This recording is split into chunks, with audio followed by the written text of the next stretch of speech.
Hi friends, இது Sandhya healthy cooking channel. இது பார்த்தீங்கன்னா வியாழக்கிழமை நைட்டு எடுத்த வீடியோ தான். இப்போது தீபாவளி சீசன் அப்படிங்கிறதுனால 2-3 நாளாக எனக்கு வந்து கொஞ்சம் தொடர்ந்து வீடியோஸ் வந்து அப்லோட் பண்ணவே முடியலை. இருந்தாலும் அப்போ டைம் கிடைக்கும் போதெல்லாம் கொஞ்சம் கொஞ்சம் வீடியோஸ் எல்லாமே எடுத்து வச்சுருந்தேன். நேரம் இருக்கும்போது அப்லோட் பண்ணலாம் அப்படின்ட்டு. இது வந்து வியாழக்கிழமை நைட்டு எடுத்தது. நைட்டுனா ஒரு 10 மணிக்கு மேலே நான் வந்து கொஞ்சம் அடுத்த நாள் தைக்கக்கூடிய துணிகள் எல்லாமே கட் பண்ணி வைக்கலாம் அப்படின்ட்டு எடுத்து எந்தெந்த துணிகள்லாம் தைக்கணுமோ அதெல்லாம் எடுத்து பார்த்துட்டு இருந்தேன். அதெல்லாம் கொஞ்சம் கட் பண்ணி வச்சுட்டு தூங்க போகும்போது சரியாக வந்து ஒரு 12 மணி ஆகிட்டு. காலையில் வந்து ஒரு 5 மணிக்கெல்லாம் எழுந்திரிச்சோம் அப்படின்னா ஒரு 8 மணிக்கு முன்னாடியே ஒரு 2 ப்ளவுஸ் தைச்சிடலாம் அப்படிங்கிற ஐடியாவில் தான் நான் எல்லாமே எடுத்து வச்சுட்டு போய் தூங்க போயிருந்தேன். ஆனால் காலையிலே வந்து ஒரு 3:30க்கெல்லாம் எழுந்திரிக்கும் போதே கொஞ்சம் உடம்புக்கு முடியாமல் தான் எழுந்திரிச்சேன். என்னென்னா கொஞ்சம் வயிறு வலி அந்த மாதிரி பிரச்சனைகள், லேடிஸ்குள்ள பிரச்சனை தான். கடைசியில் வந்து அன்றைக்கி ரொம்ப கஷ்டப்பட்டு மதியம் வரைக்குமே எந்த வேலையுமே செய்ய முடியலை. இந்த கட் பண்ணி வச்சுருந்த ப்ளவுஸ் எல்லாம் அப்படியே தான் இருக்குது. எனக்கு உட்காந்து வேலை செஞ்சேன் அப்படின்னா இன்னுமே வந்து முதுகு வலிலாம் அதிகமாகும். அதனால நான் பார்த்தேன், கொஞ்சம் மழையும் பெஞ்சிட்ருந்து, மழையில் வந்து கொஞ்சம் தண்ணி இருந்தது. அதனால துணியாவது துவைச்சி போடலாம், இந்த வேலையாவது நடக்கட்டும் அப்படின்ட்டு துணியெல்லாம் அலசி காய போடுறதுக்காக மாடிக்கு வந்துட்டேன். எதிர்த்த பக்கத்தில் பாருங்கள், எங்கள் வீட்டு பக்கத்துலேயே குளம் இருக்குன்னு சொல்லியிருந்தேன் இல்லையா, அந்த குளத்துல கொஞ்சம் கொஞ்சம் தண்ணி வந்துட்டு இருந்தது. ஃபுல்லாகவே நிரம்பிட்டு, குளம் அப்படியே ஃபுல்லாக நிரம்பி தரையும் குளமும் ஒன்று போலவே இருக்குது. இப்போ பாருங்கள், அந்த பக்கம் இந்த பக்கம் எல்லா இடங்கள்லையுமே தண்ணி நிறைய இருக்குது. நான் வந்து ஒரு வீடியோவில் தெளிவாக எடுத்து காமிக்கிறேன், பக்கத்தில் எடுத்து காமிக்கிறேன், ரொம்பவே நல்லாயிருக்கும். இது வந்து குளிர் நேரங்களில் கொஞ்சம் கஷ்டமாகவே இருந்தாலும் இந்த மாதிரி அடிக்கடி குளத்துல தண்ணி வந்தால் தான் நம்மளுக்கு வந்து தண்ணி தட்டுப்பாடு இல்லாமல் இருக்கும். இது மழையிலேயே வந்த தண்ணி கிடையாது, வெளியூர்லேருந்து கால் தண்ணியில் வந்து நிறைஞ்சது தான். அப்பப்போ கொஞ்சம் மழை பெஞ்சிட்டு இருக்கிறதுனால தான் இந்த மாதிரி ஆனது. எங்கள் ஊரில் வந்து அந்தளவுக்குலாம் மழை பெய்யாது, குளம் நிரம்புற அளவுக்கு. இப்போ இந்த மழையில் வீட்டில் ஒரு சங்குப்பூ செடி இருந்து அதுவும் பூத்துருக்கு, பார்க்குறதுக்கு ரொம்பவே நல்லாயிருக்கு. மொத பூவு. அந்த துணிகள் எல்லாமே அலசி போட்டுட்டு நான் வந்து குளிச்சுட்டு எடுத்துகிட்டு வந்தாச்சு. பயங்கர கால் வலி, அதனால் வீட்டுக்குள்ளே வந்து இந்த டைல்ஸ்லலாம் செருப்பு போட்டுகிட்டே தான் நான் நடந்துகிட்டே இருப்பேன். எதனால் அப்படின்னா மழை நேரம் சும்மாவே நமக்கு தரை வந்து அதிகமாக குளிரும். இந்த டைல்ஸ் எல்லாம் வந்து ரொம்ப குளிராக இருக்கும். கால் வந்து அந்த உள்ளங்காலெல்லாம் ரொம்ப வலி வந்துடும். அதனால் செருப்பு போட்டுட்டோம் அப்படின்னா கால் வலி வராது. வீட்டுக்கு செருப்பு போட்டிருக்கேன் அப்படின்னு நினச்சிட்டு யாரும் கேட்டுறாதீங்க. இப்போவே கொஞ்ச நாளாகவே வந்து மிஷினில் உட்காரும் போதுமே கொஞ்சம் செருப்பு போட்டுகிட்டே தான் வேலை செஞ்சிட்ருக்கேன். அதை நிறைய பேர் என்கிட்ட சொல்லிட்டாங்க, செருப்பு போட்டுட்டு வேலை செய்யுங்க, அப்போ தான் கால் வலி வராது அப்படின்னு சொல்லிட்டு. நான் இப்போ தான் கொஞ்சம் கொஞ்சம் பழக்கப்படுத்திகிட்டு இருக்கேன். எனக்குமே அது ரொம்ப பிடிக்காது. இருந்தாலும் இந்த செருப்பு மட்டும் நான் வந்து வெளியில் போட்டுட்டு போகவே மாட்டேன், வீட்டுக்குள்ளே மட்டும்தான் இருக்கும். இந்த செருப்பு போட்டுட்டு கிச்சனில் வேலை செய்வோம், ரூமில் வேலை செய்வோம் அப்படிங்க இருக்கும்போது வெளியில் போயிட்டு வந்தோன்னா அப்படியே எனக்கு பிடிக்கலை. அதனால் வெளியில் போகிறதுக்கு தனியாக செருப்பு வச்சுட்டு உள்ளே மட்டும் இந்த செருப்பு வச்சு யூஸ் பண்ணுவேன். உங்களுக்கு யாருக்காவது இந்த மாதிரி கால் வலி இருக்குது அப்படின்னா வீட்டுக்குள்ளே மட்டும் போடுறதுக்காக தனியாக ஒரு செருப்பு வச்சுடுங்க. அது வந்து கொஞ்சம் அக்குப்பஞ்சர் செருப்பு இருக்குல்ல, அந்த மாதிரி இருந்ததுன்னா அந்த கால் வலி வந்து சீக்கிரமாக குறைஞ்சிரும். இப்போ பார்த்தீங்கன்னா நான் வந்து எனக்கு உடம்புக்கு முடியலை, படுத்து படுத்து இடந்து ஒரு ப்ளவுஸு வந்து மாடல் ப்ளவுஸு அது வந்து எத்தனை மணி மாடல் மட்டும் நான் வந்து மதியம் வர இந்த சாயந்தரம் ஒரு 4 மணி வரைக்கும் மாடல் மட்டும் முடித்தேன். 1 மணிக்கு அப்புறம் வந்து மிஷினில் உட்காந்து அதுக்கப்புறமா இப்போது சாயந்தரம் வந்து பிள்ளை ஸ்கூலுக்கு போயிட்டு வந்துட்டா. அவள் வந்து நான் வீடியோஸ் எடுக்கிறேம்மா, நீங்கள் வந்து வேலை செய்யுங்க அப்படின்ட்டு அவள் கொஞ்சம் ஹெல்ப் பண்ண ஆரம்பிச்சிட்டா. எனக்கு வந்து கொஞ்சம் வலி அதிகமாக இருந்தது, அதனால பாய் போட்டு வந்து படுத்துட்டேன். ஏன்னா நான் வந்து பெட்ரூமில் போய் படுத்தேன் அப்படின்னா ரொம்ப சீக்கிரமாக எந்திரிக்கவே மாட்டேன். இந்த மிஷின் பக்கத்துலேயே ஒரு பாய் போட்டு படுத்துட்டேன்னா எனக்கு எப்பவும் ஞாபகம் வந்து துணி தைக்கணும், எந்திரிக்கணும் அந்த மாதிரி தான் தோணிகிட்ருக்கும். அதனால் அப்படியே படுத்துருவேன்.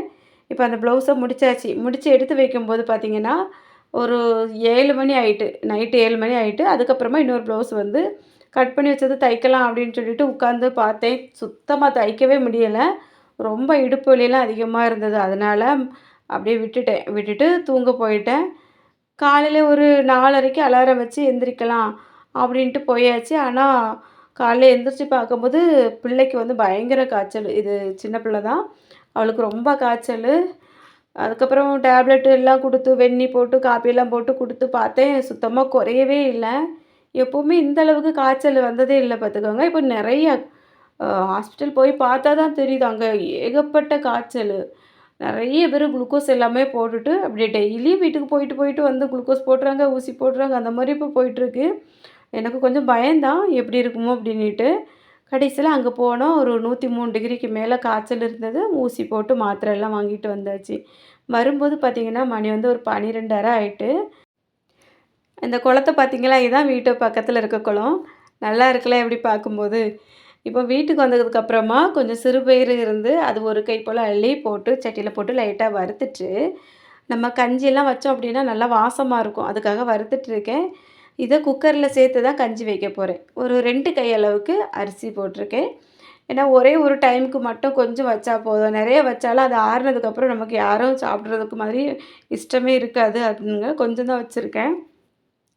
அந்த பயிரையும் வறுத்து இதில போட்டுட்டேன். இத நல்லா கழுவிட்டு தண்ணி ஊத்தி, கொஞ்சம் உப்பும் போட்டு நல்லா வேக வச்சிரலாம். இது கூடல ஒரு 5, 6 பல்லு பூண்டும் சேர்த்துட்டோம் அப்படின்னா, அது வந்து நல்லாயிருக்கும் சாப்பிட்றதுக்கு. இப்போ நல்லா கொழைய வேக வச்சு எடுத்தாச்சு. பிள்ளைங்க வந்து ஒரு ஆம்லேட் போட்டு தாங்கம்மா சாப்பிட்டுட்றோம் அப்படின்னாங்க. ஆம்லேட் போட்டு குடுத்தாச்சு. பெரிய மகளும் ஹாஸ்டல்லேருந்து வந்திருக்கா. அவளும் கூட சேர்ந்து நானும் கொஞ்சம் கஞ்சி குடிச்சுக்கிறேன் அப்படின்ட்டா. ஏன்னா நான் வந்து வந்தது லேட் ஆச்சு இல்லையா? அதுக்கப்புறமா வந்து கொஞ்சம் மீன் இருந்தது. இந்த மீன கழுவி குழம்பெல்லாம் வச்சு பொரிக்கிறதுக்கு டைம் ஆயிட்டு. அதனால நான் சாப்பிடும்போது வந்து ஒரு 3 மணி இருக்கும். அந்த அளவு டைமுக்கு தான் நான் சாப்பிட்டுருக்கேன். அதுக்கப்புறம் பார்த்தீங்கன்னா, இந்த கட் பண்ணி வச்ச துணிகள் எல்லாமே இருக்குது. இது நாளைக்கு தீபாவளி. இத எப்போ தைக்கிறதுன்ட்டு கொஞ்சம் பயமா தான் இருந்தது.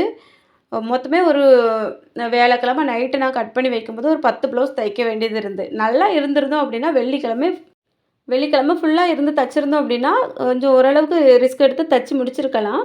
ஆனா, வெள்ளிக்கிழமை எனக்கு உடம்புக்கு முடியல. சனிக்கிழமை பார்த்தீங்கன்னா, பிள்ளைக்கு வந்து உடம்பு சரியில்ல. ஹாஸ்பிட்டல் போயிட்டு வந்ததுக்கப்புறமும் சுத்தமா எந்திரிக்கவே இல்ல. அம்மா நான் உங்க பக்கத்திலேயே தான் படுத்துக்கிடுவேன் அப்படின்னு சொல்லிட்டு, அவளும் இந்த பாய போட்டு இங்கேயே படுத்துட்டா. எனக்குமே கொஞ்சம் பயம். ஏன்னா, பிள்ளை வந்து கொஞ்சம் தள்ளி போய் படுத்திருந்தா, பெட்ரூம்ல படுத்திருந்தா அப்படின்னா, நம்ம ஓடி ஓடி போய் பார்க்கவும் மாட்டோம். ஞாபகம் இல்லாம இருப்போம். பக்கத்திலே இருந்தா கொஞ்சம் வெந்நீ போட்டு குடுக்குறது, அந்த மாரி எல்லாமே கொஞ்சம் கவனிச்சுக்கலாம் அப்படின்ட்டு சரிம்மான்ட்டு விட்டுட்டேன். நானும் அதுலேருந்தே தைக்க ஆரம்பிச்சுட்டேன். இப்போ பகல ஃபுல்லா இப்படி போயிட்டு, நான் நைட்டு தான் அதுக்கப்புறம் மிஷின்ல உட்காரேன். மிஷின்ல உட்காந்து ஒரே ஒரு ப்ளவுஸ் மட்டும் தைச்சேன். அந்த ப்ளவுஸ நான் வந்து காமிக்கிறேன். அதுக்கப்புறம் வந்து 2 வீடியோஸ் வந்து எடிட் பண்ண வேண்டியது இருந்து, அதையும் எடிட் பண்ணி நான் நைட்டே அப்லோட் பண்ணிட்டேன். மாடல் வீடியோ அப்படிங்கிறதுனால. ஏன்னா, நம்ம ஃப்ரெண்ட்ஸ் வந்து மாடல் வீடியோ இந்த அப்லோட் பண்ணோன்னா, உங்களுக்கு தீபாவளிக்கு தைக்கிறதுக்கு கொஞ்சம் ஈஸியா இருக்குங்கிறதுனால அதையும் அப்லோட் பண்ணேன். அப்போ நம்ம வந்து வீட்ல வேறு மாதிரி வேலைகளும் போயிட்டு இருக்கு. உங்களுக்கு புரியும்னு நெனைக்கிறேன். இப்போ இந்த ப்ளவுஸ் தான் நான் நைட்டு தச்சேன். இத நைட்டு வந்து நான் தச்சு தூங்கும்போது கரெக்ட்டா 1 மணி ஆயிட்டு. ஏன்னா ரொம்ப லேட்டா தான் நான் இத தைக்க ஆரம்பிச்சேன். வீடியோஸ் 2 வீடியோஸ் வந்து எடிட் பண்ணி அப்லோட் பண்ணும்போது 11:30 ஆயிட்டு. அதுக்கப்புறம் இந்த ஒரு ப்ளவுஸும் தச்சேன். அ காலையிலே ஒரு 5 மணிக்கெல்லாம் எந்திரிச்சு இந்த ப்ளவுஸ் வந்து தச்சிருந்தேன். பிள்ளைக்கு வந்து கொஞ்சம் 2, 3 நேரம் மாத்திரை எல்லாம் குடுத்தனால காய்ச்சல் வந்து ஓரளவுக்கு பரவால்ல. ஆனா ரொம்ப சோர்வா தான் இருந்துட்டே இருந்தா. அவள்ட்ட ஒரு வேலையுமே வாங்கல. அப்படி இல்லன்னா எனக்கு வீட்ல வந்து கொஞ்சம் பாத்திரம் கழுவுறது, வீடு தூத்து தர்றது இந்த மாரி பிள்ளை வந்து எல்லாமே செய்வா. அதனால ஒண்ணுமே நான் அவள செய்ய சொல்லல. நல்லா ரெஸ்ட் எடுன்னு விட்டாச்சு. இப்போ இன்னொரு ப்ளவுஸ் எடுத்து வச்சிருக்கேன் பாருங்க, மிஷின்ல இருந்தது. அது வந்து நான் 10 மணிக்குள்ள தாரேன்னு சொல்லியிருந்தேன். அதுவும் தைக்க முடியல. கொஞ்ச நேரம் வந்து கரண்ட் வந்து போயிட்டு, இப்போ இங்க வந்து கொஞ்சம் ஆல்ட்ரேஷன் வேலைலாம் இருந்தது. அதெல்லாம் ஒவ்வொரு தையல் போட்டு அதையும் எடுத்து வச்சுட்டேன். மொத்தமே ஒரு 10 ப்ளவுஸ் தைக்கக்கூடிய இடத்துல நான் வந்து 5 ப்ளவுஸ் தான் தச்சு குடுத்தேன். ஏன்னா 2 நாளா சேர்ந்து இந்த அளவு தான் தைக்க முடிஞ்சது. கொஞ்சம் மிச்சம் இருந்தவங்கலாம் என்ன பண்ணாங்க அப்படின்னா, அந்த சுடிதார்ஸ் எல்லாமே இருக்கு. அதில ஒவ்வொரு தையல் போட்டு குடுங்க. நாங்க அத வந்து உடுத்துடுறோம். உடம்புக்கு முடியாத நேரம் ரொம்ப கஷ்டப்படுத்தாண்டாம் அப்படின்னு சொல்லிட்டாங்க. ஏன்னா எனக்கு உடம்புக்கு முடியல அப்படின்னாலும் கூட ஓரளவுக்கு நான் வந்து ரிஸ்க் எடுத்து முடிஞ்ச வரைக்கும் செய்ய பார்ப்பேன். பிள்ளைக்கு வந்து கொஞ்சம் காய்ச்சல் அதிகமா இருந்தோனே எனக்கு கொஞ்சம் பயமாவே இருந்தது. ஏன்னா அந்த மாரி காய்ச்சல் எல்லாமே நெறைய நர்ஸ் பேருக்கு மேடம் ரொம்ப ப்ளவுஸ் சொல்லிருங்க. கஷ்டப்படுத்திட்டு இருக்கு. அப்போ நம்ம அதுதானே? கொஞ்சம் கவனிச்சோம் அப்படின்னா தான் பிள்ளைய வந்து சரி பண்ண முடியும் அப்படிங்கிறதுனால ரொம்ப ரிஸ்க் எடுத்து வேலைகள் வந்து செய்யல. இப்போ பார்த்தீங்கன்னா, காலையிலே நான் வந்து அந்த மிஷின்ல வேலை பார்த்துட்டு இருந்ததுனால, மாவெல்லாம் உப்பு போட்டு கலந்து குடுத்துட்டேன். பெரிய மகா தான் தோசை சுட்டுட்டு இருக்கா. 2 சட்டி வச்சு நான் எப்படி சுடணும்னு சொல்லி குடுத்துட்டு வந்துட்டேன். அழகா தோசை ஊத்தி, எனக்கு பிள்ளைக்கு எல்லாருக்குமே எடுத்துட்டு வந்துட்டா. சாப்பிட்டாச்சு. சாப்பிட்டுட்டு அதுக்கப்புறமா நான் இன்னொரு ப்ளவுஸ தைக்க போறேன். அப்போ அந்த ப்ளவுஸ தச்சு முடிக்கும்போது 12:30 ஆச்சு. அதுக்கப்புறம் வந்து சிக்கன் குழம்பு வச்சு கொஞ்சம் சிக்கன பொரிச்சுட்டு, சாப்பாடு ரெடி பண்ணி சாப்பிடும்போது கரெக்ட்டா 1:30 இப்படி தான் போயிட்டு இருக்கு பார்த்துக்கங்க. தீபாவளி இப்படி தான் இருக்கும் எங்க வீட்ல. அதுக்காக ரொம்ப நேரத்தெல்லாம் ஒதுக்கி செய்கிற மாதிரி எதுவுமே இருக்காது.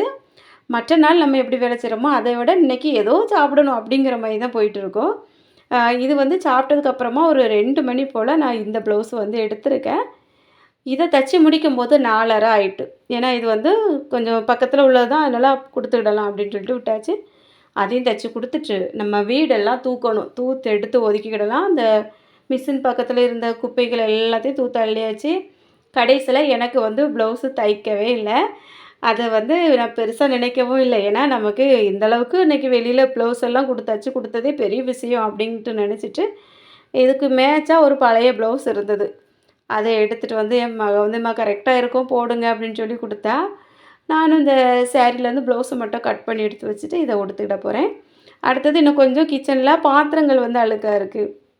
மதியம் வந்து சாப்பாடு பண்ணிட்டு எல்லாரும் சாப்பிட்டாங்க. அப்படி அப்படியே வச்சுட்டு நான் வந்து என் வேலைய பார்க்க ஆரம்பிச்சுட்டேன். அதுக்கப்புறம் நம்ம வந்து இதெல்லாம் க்ளீன் பண்ணிடலாம் அப்படின்னுட்டு. இனி வந்து கிச்சன்ல போய் கொஞ்சம் பாத்திரம் இருக்கு இல்லையா, அதெல்லாம் க்ளீன் பண்ணிட்டு, கிச்சன் மேடை, அந்த அடுப்பு எல்லாமே ரொம்ப கொச கொசன்னு தான் இருக்கு. அதெல்லாம் க்ளீன் பண்ணி வச்சுட்டு, அதுக்கப்புறமா தான் குளிக்கணும். நான் வந்து குளிச்சு துணியெல்லாம் மாத்திட்டு வரும்போது சரியா 6 மணிக்கு மேல ஆயிட்டு. தீபாவளி எப்படி இருக்குதுன்னு பாருங்க. தீபாவளி முடிய போற நேரம் தான் நாங்க குளிக்கவே செய்றோம். எங்களோட டெய்லரோட வாழ்க்கை இப்படி தான் இருக்கும்.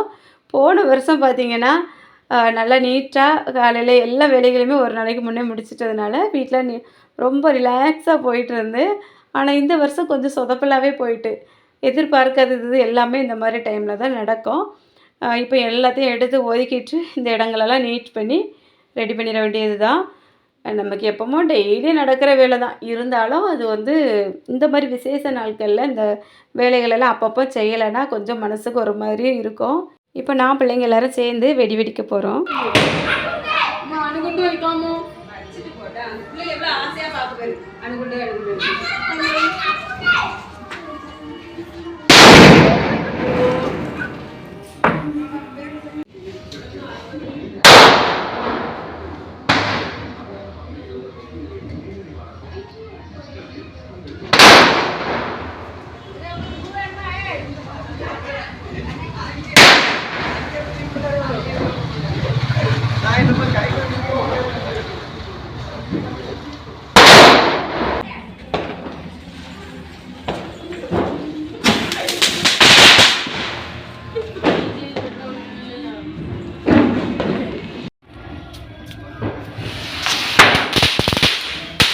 என்ன ஒன்று இருக்காது.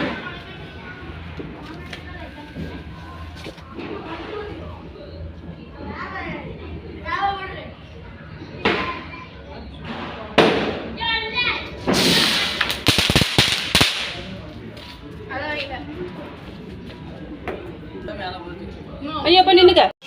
பிடிச்சிக்கல.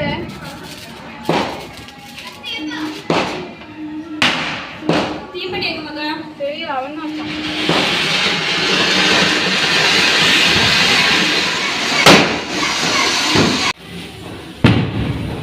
நல்லா இருக்குல்ல இருக்கு.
வாங்கிதா அழகாக இருக்கு.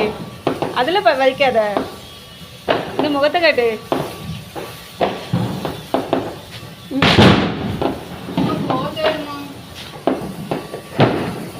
என்ன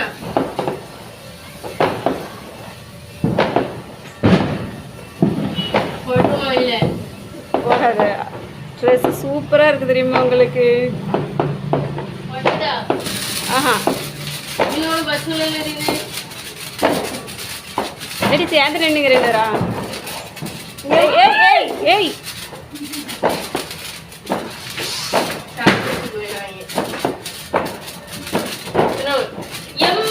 சும்மா இரு.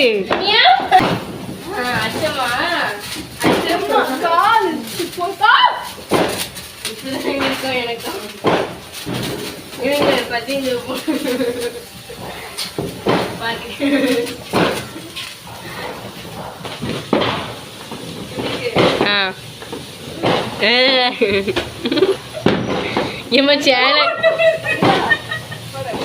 சேலை மாத்திட்டோம். தீபாவளினா சேலையில தொடரும். தீபாவளி சரி எங்க அம்மா கொடுத்தது. இவன் வந்து பக்கெட்ல அப்படி போடலாம். இவன் வந்து இப்படி போடலாம்.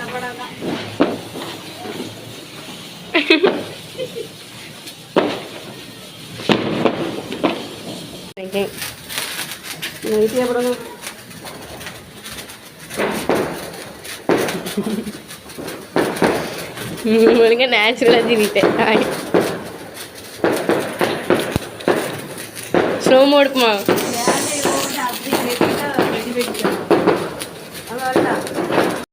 அவ்வளோதாங்க. இந்த தீபாவளி ஆரம்பிக்கும் போது கொஞ்சம் ஒரு மாதிரி இருந்தாலும் முடிக்கும்போது ரொம்பவே ஜாலியாக சந்தோஷமாக இருந்தது.